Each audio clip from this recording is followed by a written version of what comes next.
Bonjour à tous et merci de suivre le Flash Info. En Côte d'Ivoire, c'est aujourd'hui le 5e jour de la campagne pour les élections législatives 2021. Plus de 1500 candidats en lice. Objectif, renouveler le 6 mars prochain les 255 sièges de députés à l'Assemblée nationale. Élection législative du 6 mars prochain en Côte d'Ivoire, la concertation interpartie pour des élections démocratiques a organisé récemment un atelier d'échange. Les travaux ont porté sur la contribution des partis politiques à un scrutin apaisé. Plusieurs membres de partis politiques ont participé à cette rencontre. Plus de détails dans le journal de 13 h. Lutte contre le coronavirus en Côte d'Ivoire. Le pays a procédé hier au lancement de sa campagne de vaccination. La cérémonie s'est déroulée au Parc des Sports dans la commune de Treichville. Plusieurs membres du gouvernement, dont le secrétaire général de la République, Patrick Hachi, ont reçu leur dose du vaccin AstraZeneca. Les précisions de Salima Toudia. La toute première dose de vaccin anti-Covid-19 injectée dans le bras du ministre d'État, Patrick Hachi.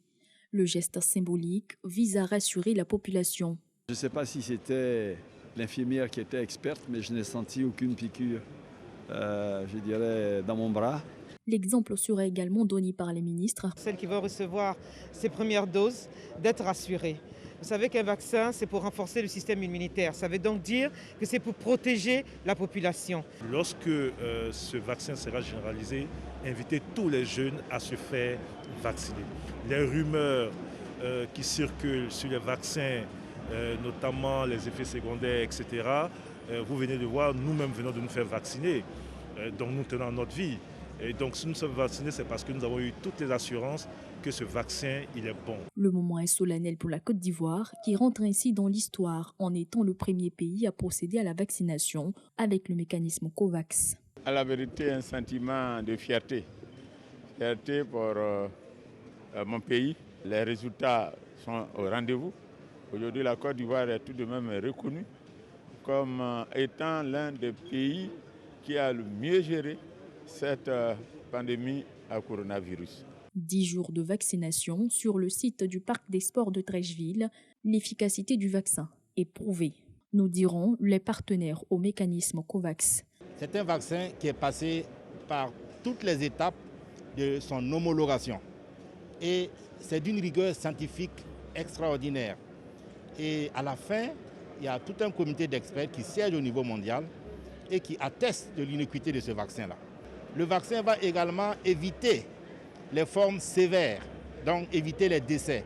Ce sera important que nous formons toutes les agences de santé pour qu'ils puissent être les premiers ciblages et expliquer aux populations pourquoi c'est important de faire la vaccination. Aujourd'hui, on commence à montrer qu'on tient notre promesse d'équité vaccinale, d'équité face à cette pandémie, que personne ne soit laissé sur le côté. Que l'on vaccine toutes les populations vulnérables partout là où elles sont. Gratuite et volontaire, l'État invite les populations à la vaccination. Donc un appel à toute la population à venir se faire vacciner progressivement sur les lieux qui auraient été indiqués à l'appel du ministère de la Santé, pour que le plus rapidement possible le processus de contamination puisse s'arrêter et que la vie normale puisse reprendre. 69,3% de la population totale est la cible de cette campagne de vaccination. En image, l'actualité hors de chez nous. L'opposant nigérien Ama Amadou a été conduit hier après un peu plus de 72 heures de garde à vue à la prison de Filingué. Ama Amadou s'était lui-même rendu il y a quelques jours à la police judiciaire de Niamey.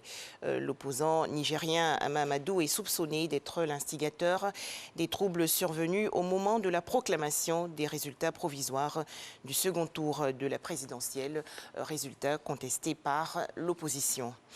Direction la Guinée-Conakry, où le journaliste et historien Amadou Dioulde Diallo a été inculpé hier pour offense au chef de l'État, Alpha Condé. Amadou Dioulde Diallo est écroué depuis hier à la prison civile de Conakry, la capitale.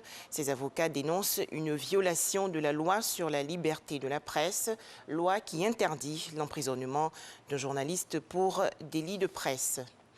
Enfin, au Nigeria, des combattants djihadistes membres du groupe État islamique en Afrique de l'Ouest ont lancé hier une attaque simultanée à Dikwa, dans le nord-est du pays. Cette offensive visait un camp militaire et une base humanitaire de l'Organisation des Nations Unies. La base des humanitaires a été incendiée. Voilà, merci de nous avoir suivis. Plus de détails dans le journal de 13h.